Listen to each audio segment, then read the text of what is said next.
We are awakening together. This is our weekly gathering we hold online. For more information, visit our website, awakening-together.org. We'd love to see you there. Good morning, beloveds, and thank you so much, Dawn. It is a pleasure to be here again with you guys at the beginning of September here.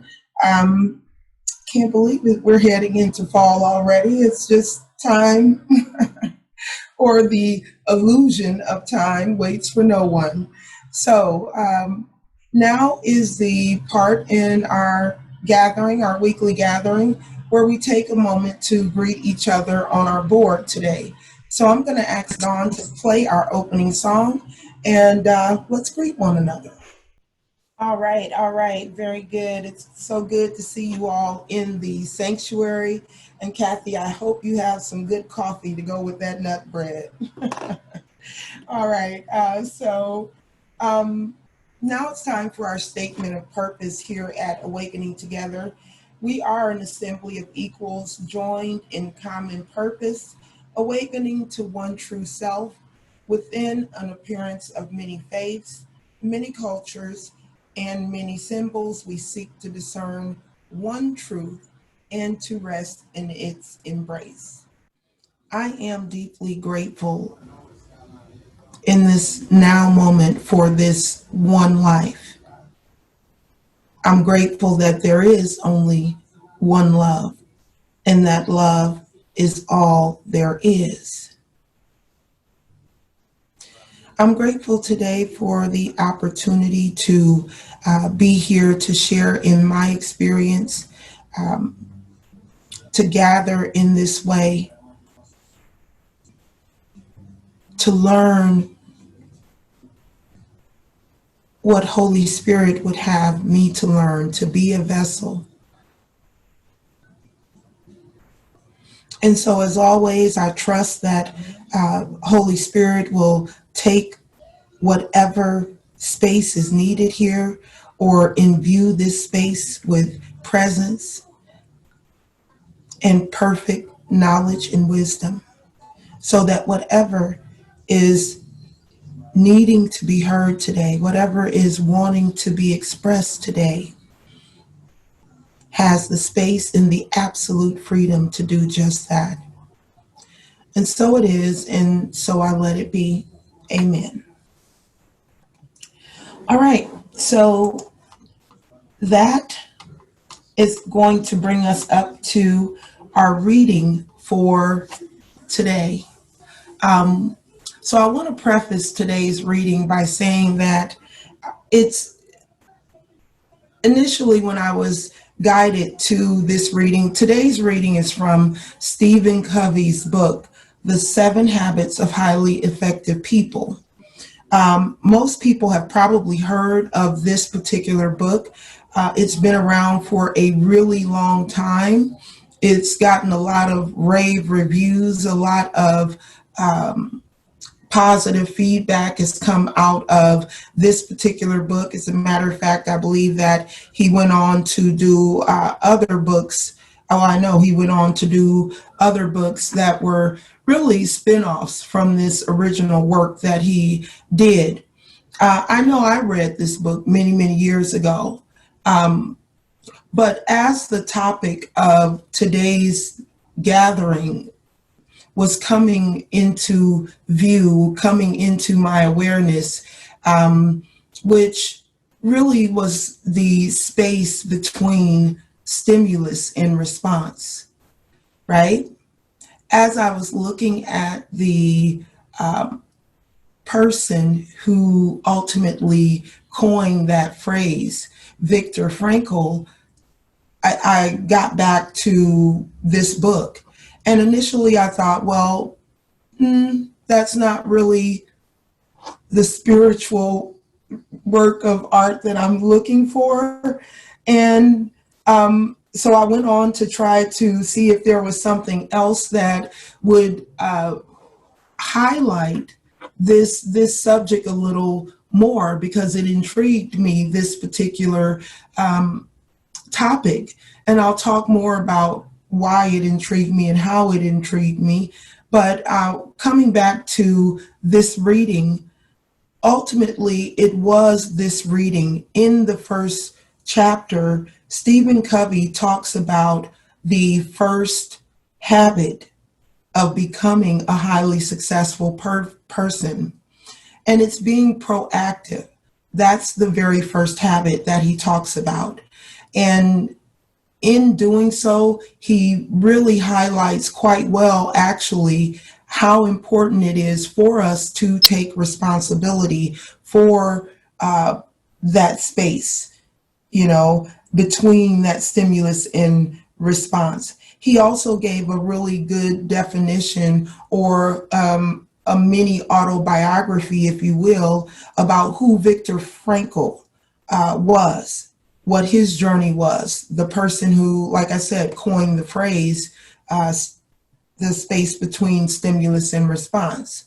So, having said all that, I'm going to release this mic to my reader today, Rubye Nasser, and she's going to come forward and read for you chapter 1 of Stephen Covey's 7 Habits of Highly Effective People.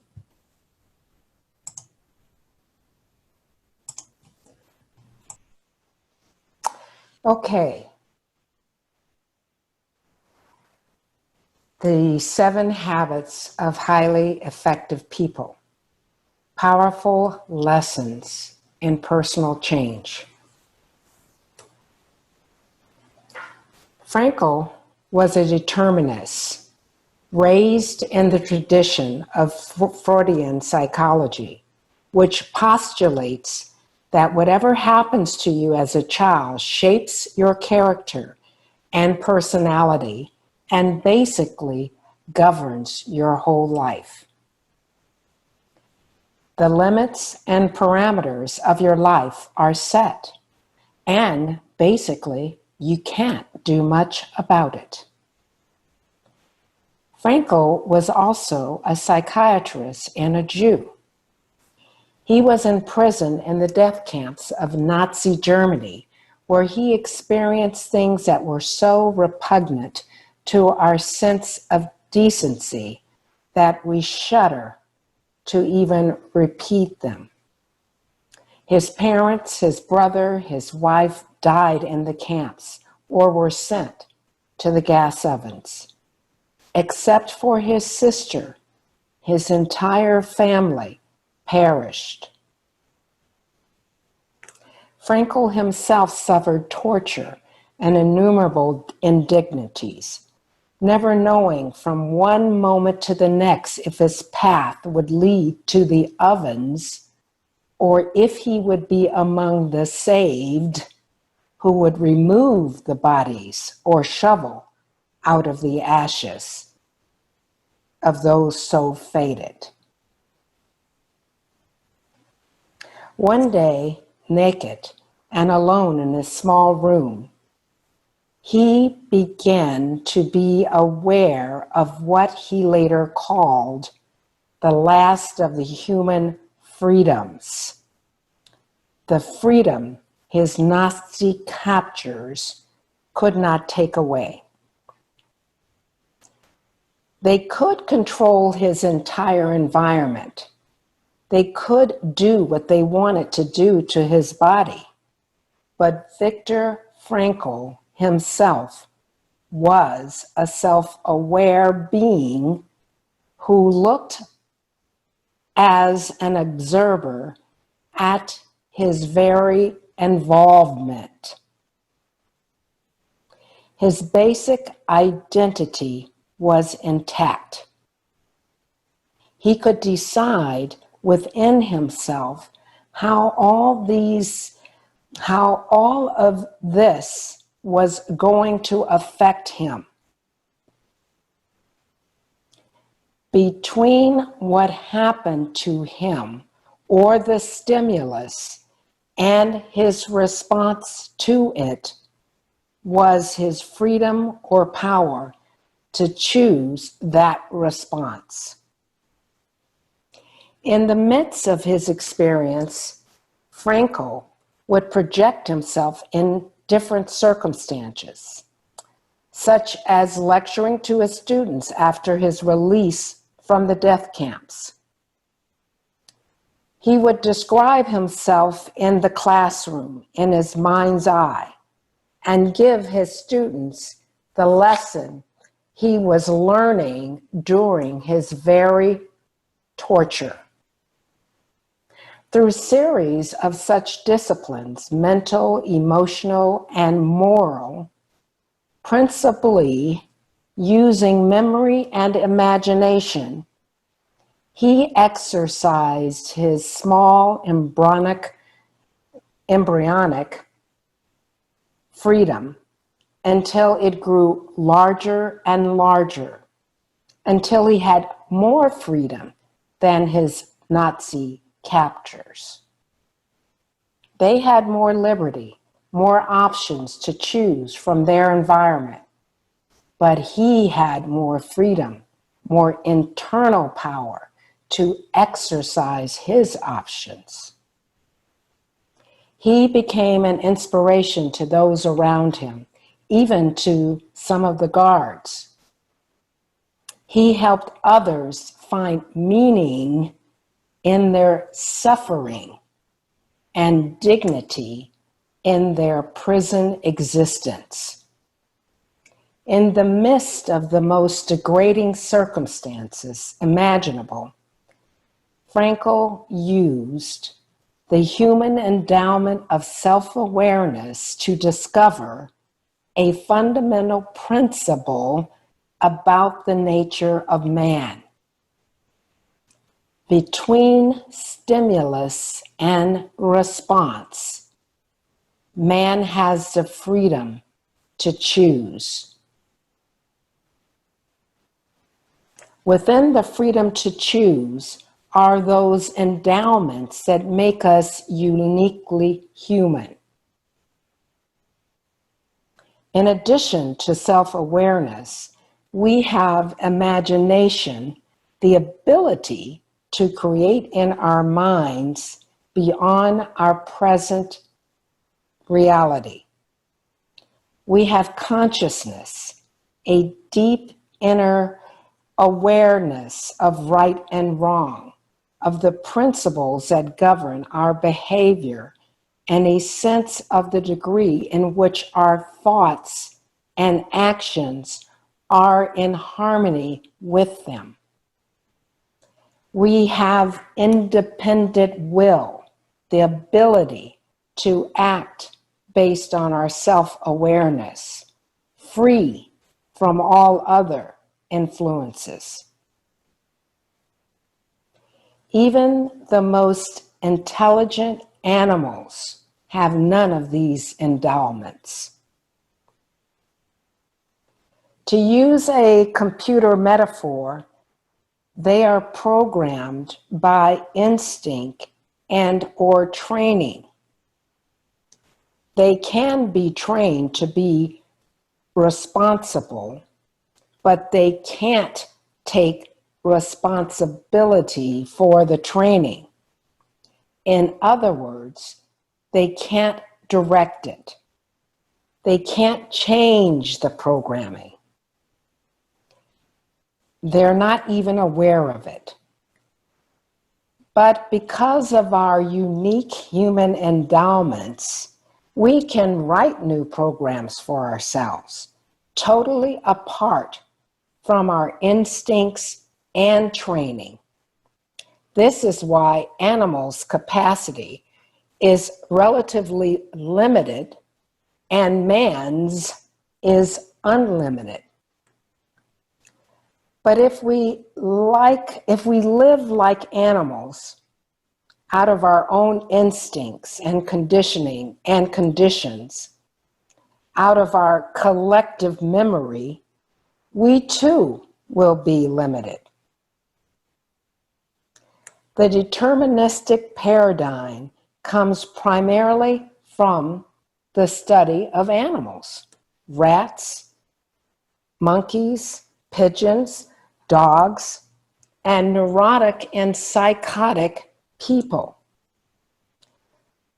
While this may meet some certain criteria of some researchers, because it seems measurable and predictable, the history of mankind and our own self-awareness tells us this map doesn't describe the territory at all.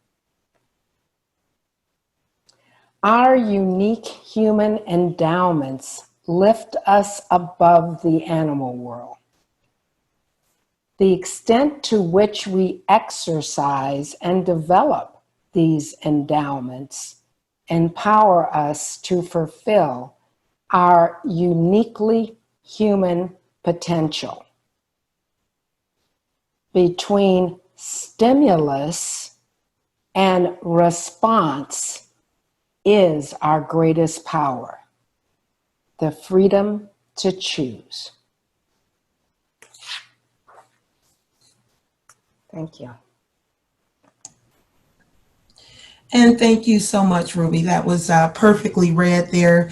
And I'm going to mention our core value before I unpack that reading a little bit there. The core value that I'm focusing in on today is core value number 5. I do have a comment about this core value before I read it off to you. It seems to me, I seem to become aware this time around how often this is the core value that I select to talk about or to base my sharings on. And so when I became aware of that, I looked closer at this. I contemplated our core value, this core value specifically a little bit more, and I realized that it really does embody. It says everything so perfectly, and it absolutely is something that I hope each and every one of my sharings touch on this particular core value. And that core value is we accept all forms as temporary appearances permitted through enduring awareness of self. We live this value by honoring all appearances and all experiences while continually reflecting on changeless truth. Right? That is the goal. The goal is always to be in a position to continuously reflect on that changeless truth and not just have it be a sporadic or spotty experience, right? So yeah, that's the core value that I want to that I want this topic to focus on.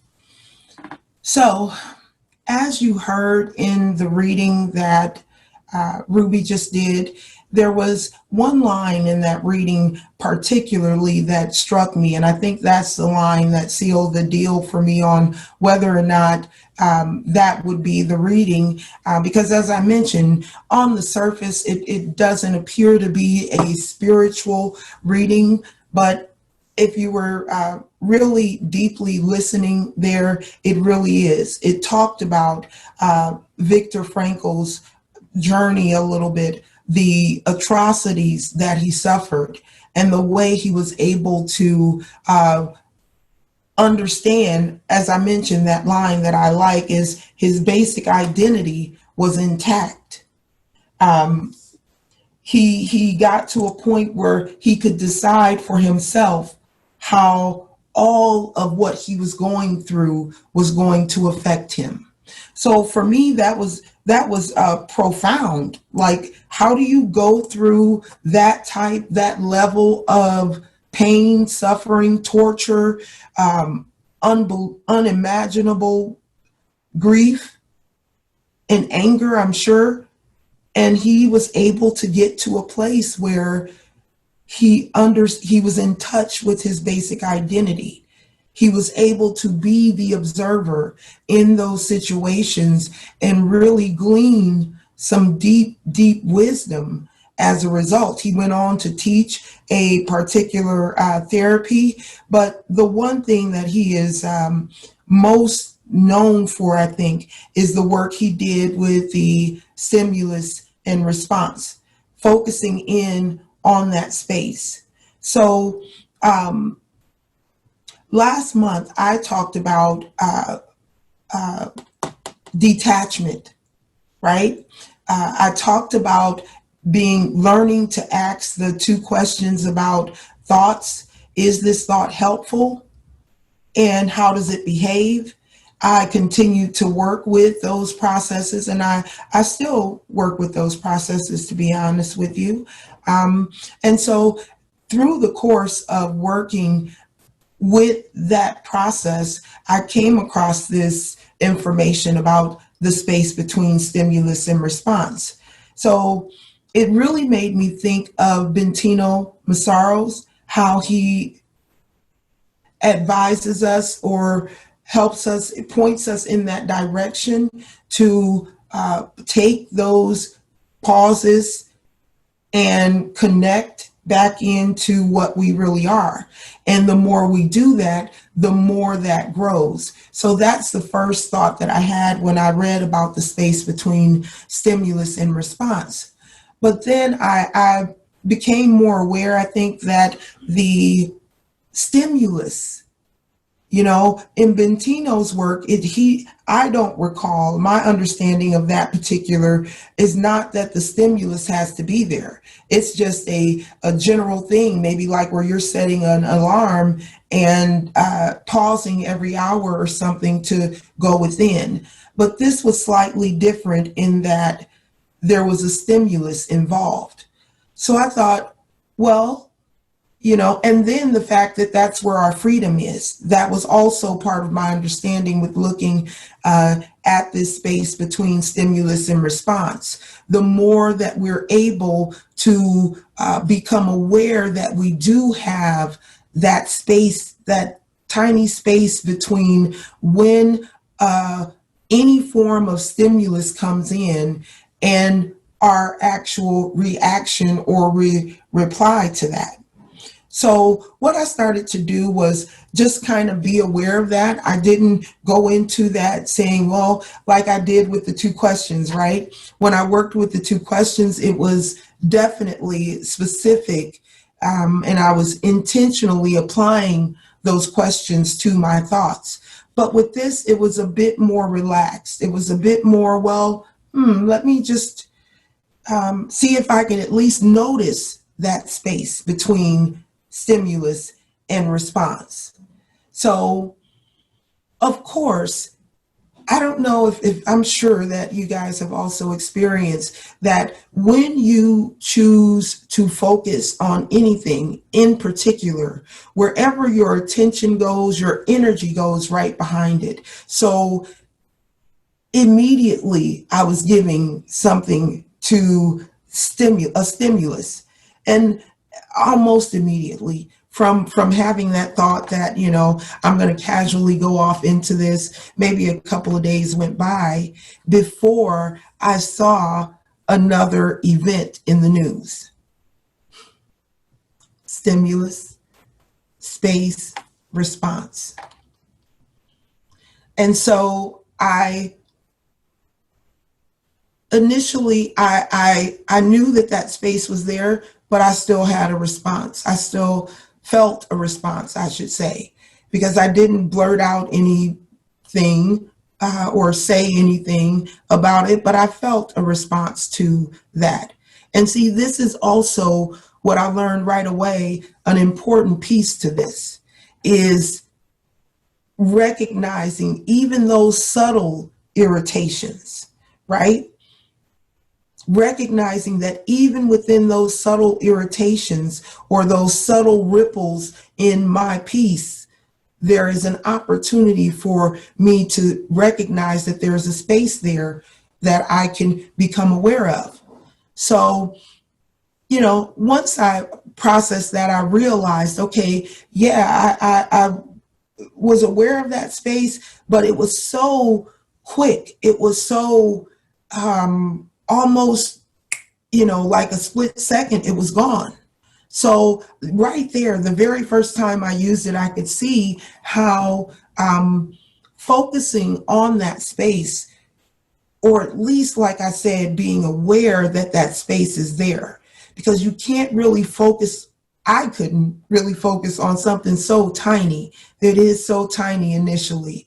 But I'm still working with this particular thing. And I've noticed that, how the more I pay attention to that space, the more it becomes, the more it almost becomes palpable, that space. And understanding again that freedom, that our freedom is in that space. Once we can learn to rest in that space, or at least abide in that space momentarily, then chances are we will respond from a place of love. We will respond from a place that reflects our true alignment, who we truly are, right? So,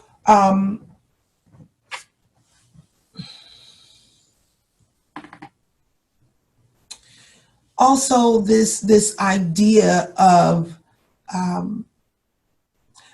living in a virtual reality when it comes to, like, it seems like I'm aware that that's a virtual reality if I'm not in touch with what's happening in my thoughts, if I'm not applying those questions, letting go of thoughts that don't really serve me, don't really serve any real purpose. If I'm not applying that level of attention to the thoughts that are presenting themselves in my mind, then I'm literally living in a virtual reality, right? Thoughts are not reality. Thoughts are not reality.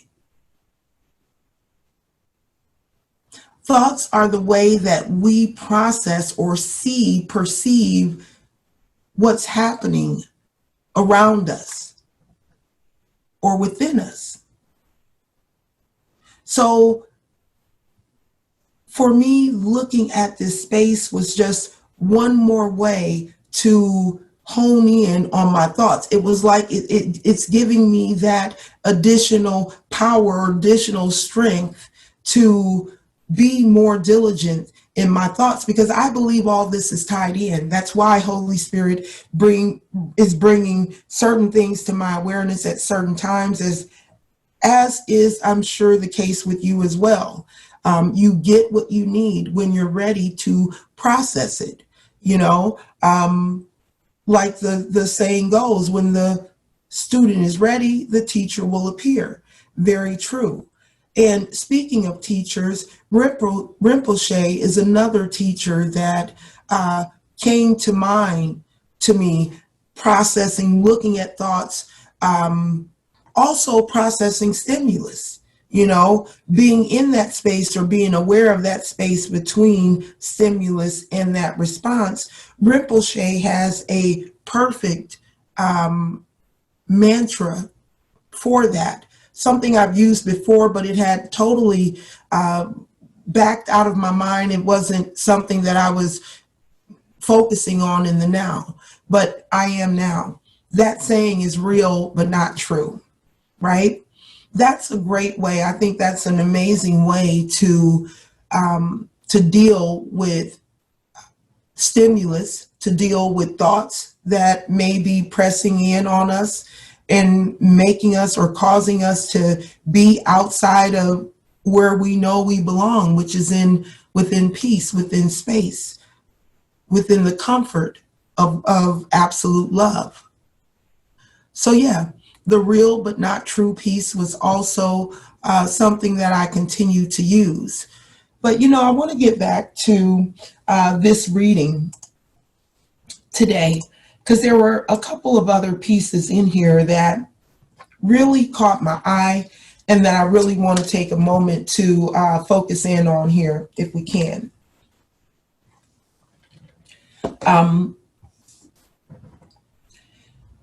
As I mentioned, Stephen Covey is really a great author who has written many books after this. But to me, this first chapter, there were just several striking areas in this reading. Like I said, the main part was, of course, Viktor Frankl's ability to become aware, self-aware of his own power and to stand in that own power. It was very inspiring to me. I felt like, if he could live through that level of terror and outright, madness, if he could live through that and get to a place where he was able to detach, like I talked about in the last time I spoke, that's a whole nother level of detachment, right? That is, but it's possible. It's possible for, I believe, any of us. So if he could go through that and come out with that level of wisdom and that level of peace after having gone through that, then surely, this experience is not that bad, So I think that it's a real inspiration for any of us who are or may experience something that's unpleasant or heavy. I think that this is a great way for us to put that into perspective. So he talked about in this reading our human endowments, how we have the ability to be unlimited and free from all influences. He talked a little bit about that independent will, which to me just means that we have the power to take that pause in the space, right? Regina talked recently about this a little bit, about free will, about level confusion. She shared the A Course in Miracles reading with us and shared with us some very helpful tools. And, someone else is coming to mind right now, and that's the neurosurgeon, Jill Bolton Taylor, I believe is her name.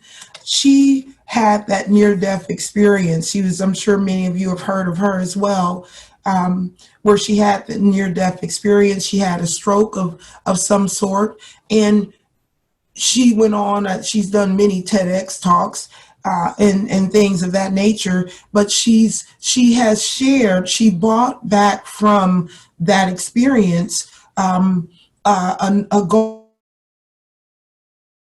golden nugget of will.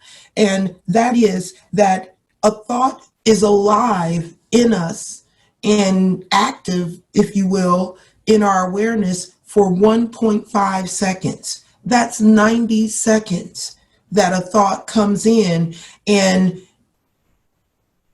has that ability to, that stimulus, space, and response, So if you think about that a thought would lose a lot of its power after 90 seconds, it also encourages me to be more mindful of that space where my freedom is, right? That space that is always there. But again, I talked about how it seems so quick. The reason why it seems so quick or almost non-existent, initially, is because I had not been focusing on that space, right? Wherever your attention goes, your energy goes right behind it. Whatever you're not paying attention to is, it's not a part of your awareness, and you likely don't even know it's there, right? So, yeah, that piece was also important for me too. Realizing that 90 seconds is all a thought really, the only real fire a thought has is within that first 90 seconds. But of course, if we're not in the habit of analyzing our thoughts or being aware, if we're living in that virtual reality that I talked about, completely absorbed in our thought world, completely shaken by everything that goes on in the external. The external, yeah, that's not, we wouldn't be able to even really know that space is there. So yeah, that's really was what was important to me to understand there. Seeing that space, becoming aware of it, the more I became aware of that space, the more I knew the space was there, right? And that freedom that's there, that's one thing that also stood out to me about this particular reading, and the conversation about the freedom that lies within that space.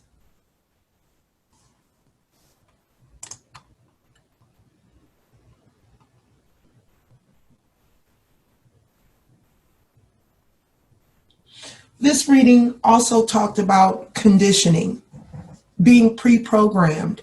Even in today's announcements, part of that talked about the pre-programmed part of our mind, the conscious part of our mind. And then, of course, there's that subconscious and the superconscious that was talked about in the announcements. And I believe that our ability to connect in to that superconscious, that awareness, pure awareness, it has to be directly related to our ability to become aware of this space, to abide in that space, and to allow the responses that come after we've abided in that space to be from a place of love, because that's what all of us really desire, I think, is to be in alignment with love, to be in full connection with love, to be a full expression of the love that we know exists. So this is just one other way that I'm focusing my attention, that I'm focusing my awareness in a way that allows me to, like I said, become more aware of where my freedom is, where true freedom is, because it isn't in my thoughts. Thoughts aren't reality, right? So I want to be in connection with reality. That's what's most important to me. Is being able to connect into absolute reality and to abide there. So again, that real but not true from Rinpoche, perfect. Yeah, it's real. You know, some of the thoughts that come in, some of the visions that come in, the visuals, the stimuluses that come in, yeah, they're real, but they're not true. They're not the truth. There's only one truth, and it's never changing, which is, again, why I really like our core value and why I refer back to this particular one so often, because it talks about us continually reflecting on that changeless truth. The truth doesn't change. And the more we're able to reflect in that area, the more connected we feel to it, the more it feels real to us and not just some sort of virtual reality that we're lost in thought in. So the saga continues for me as far as getting to a place where I'm embodying these truths more completely, where they're a part of my everyday actions, where it's easier and easier for me to pause and look at my thoughts and ask questions about my thoughts. Of course, you know, it continues. I mean, the growth continues. The information continues to present itself to me because I'm constantly making myself available to receive that through meditation, through prayer, through reading, through connecting, whatever the case may be, through pure silence, you know, just sitting in silence, doing nothing. I do that sometimes too. So I feel complete really with what I want to share today. I hope that anyone who's listening to these words, anyone who's caught up in believing the thoughts that appear,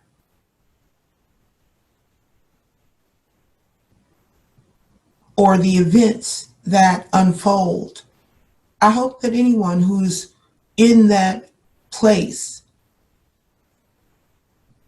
is able to see that space between stimulus and response, to become aware of that space, and to know that in that space is who they really are. And that's the truth, the whole truth, and nothing but the truth. All right, so I'm going to go ahead and ask Dawn to post a link in the room for anyone who cares to make a donation to Awakening Together. Your donations are absolutely appreciated and put to good use. A lot of the programming that we have, the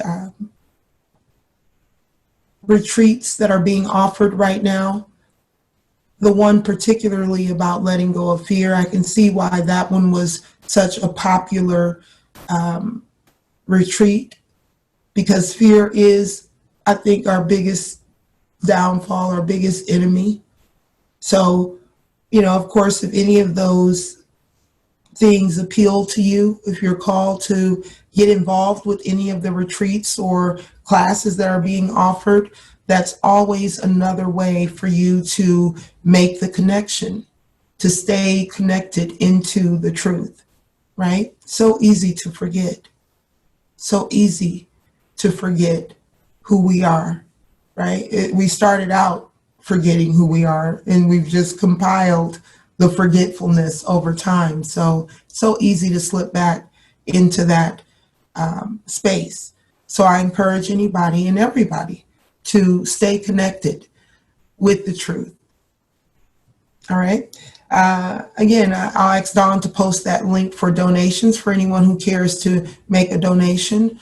I'm also going to ask her to play a song for us now, for us to contemplate the information that's been shared today. And if there's anyone who'd like to share after this song, looks like we have plenty of time for you to be able to do so. So, all right. Thank you so much for that beautiful song, Dawn. Thank you for the kind comments there in the chat room. I did see that Regina mentioned that the space was who we are. And I don't know for sure when you're speaking in this capacity, you know, you really don't know until you go back and hear what you said, what you've actually said. So I don't know if I said that part or not.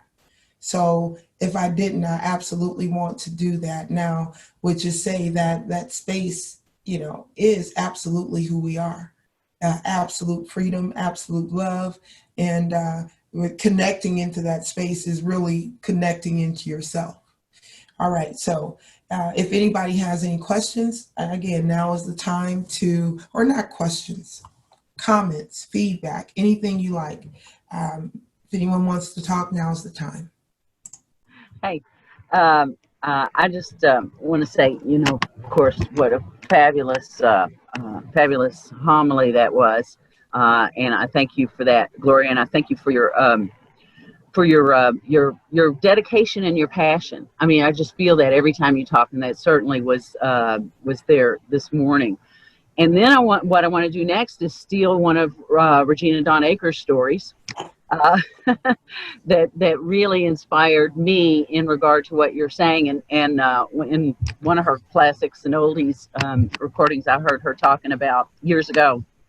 I heard her talking about hollering, yelling at Jasmine, and how that felt like a knee jerk response, like, immediate stimulus response, like you were talking about, and how she learned that there actually was a space between the stimulus and the response when she looked for the space. And that was so inspiring to me, because it's just like you said, because once you find that space expands. And it seems like very often our responses are just boom, boom, boom, knee jerk, like there is no space there. And it doesn't seem to be there until you look for it. And then it's like everything slows down. It's the Yes. most amazing thing. And I recognized that in what you were saying this morning. I heard you having that experience. So I appreciate you for reminding me of that experience, and bringing that to all of us. So thank you very, very much. Absolutely, Jacqueline. Thank you so much for sharing that. That is so very true. It's almost non-existent. The very first time I was like, what just happened? I mean, the space is quick until you start to pay attention. Anybody else want to share?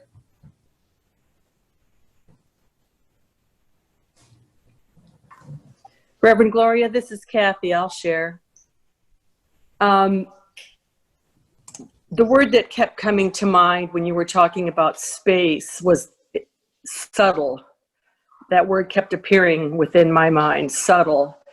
And I was thinking, it's no wonder I miss that space so often, because it is subtle. And if I'm in some sort of like knee-jerk reaction, for instance, I was golfing the other day, and I was about 3 feet away from my cart, and the guys behind us hit into us. And so the golf ball hit the cart and ricocheted off the cart. It kind of, literally scared the hell out of me. And my knee-jerk reaction was I turned around and, shouted back at the guy, like, "What are you doing?" And it was such a quick response out of fear, a fear response. And I noted how I just kind of lost my mind for a minute, screaming back at this guy. And it seems almost impossible in those situations sometimes to immediately go to that subtle space, because the fear is, not any kind of overwhelming or overriding fear, but you do not want to get bonked by a, golf ball in flight. That would not be a good thing. And the fella came up and apologized. And, of course, 4 women, they're all like, going off about it. And when he came up to apologize, then I was in that space where I could hear what he said, where I could say what I wanted to say, where we came to a joining, but it didn't happen right away. It just didn't happen right away. So when you talk about that, and that word subtle comes to mind, I can see how without that consistent practice of looking for that space, or wanting to be settled there as opposed to the reaction part of being human, can sometimes feel challenging. So I appreciate everything you talked about today, Reverend Gloria. It was wonderful as usual, and I'll let go of the mic. Thank you so much, Kathy. And I'll just say real quick before I turn the mic over to Dawn to play our closing song here.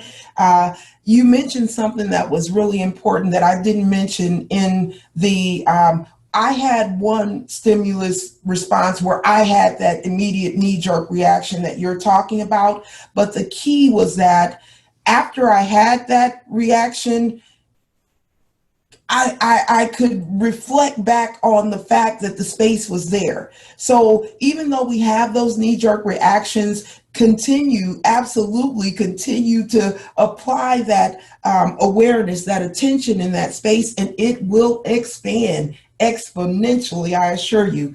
Dawn, I'm going to give it back over to you to go ahead and close us out with our closing song. Thank you all.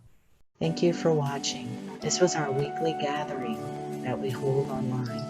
For more information, you can visit our website at awakening-together.org, or you can subscribe to our Awakening Together channel and click the bell for more notifications when we post our weekly gatherings. Thank you again for watching.